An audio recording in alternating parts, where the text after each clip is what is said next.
Hi friends, ഇന്ന് ഞാനിവിടെ ഉണ്ടാക്കാൻ പോകുന്ന ഒരു നീർദോശയാണ്. അതിനാവശ്യമായ സാധനങ്ങൾ: തേങ്ങ 1/2 കപ്പ്,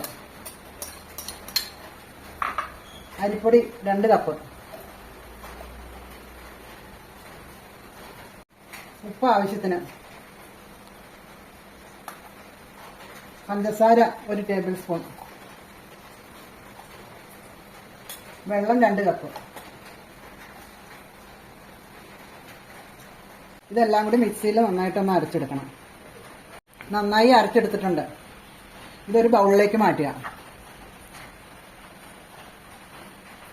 ഇതിലേക്ക് 2 കപ്പ് വെള്ളം കൂടി ഒഴിക്കുക.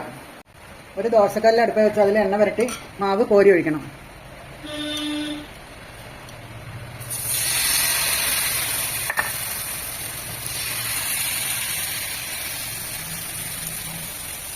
ഇതിപ്പോൾ റെഡി ആയിട്ടുണ്ട്. ഇനി ഇതെടുക്കാം.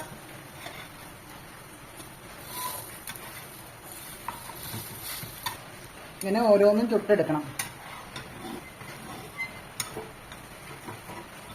ഓരോ പ്രാവശ്യം ഇത് ഉണ്ടാക്കുമ്പോൾ ഇങ്ങനെ നന്നായിട്ട് കലക്കിയിട്ട് വേണം ഇത് ചുടാനായിട്ട്, ഇല്ലെങ്കിൽ ഇതിൻ്റെ അരിപ്പൊടി അടിയിൽ ഇങ്ങനെ അടിഞ്ഞു കിടക്കും.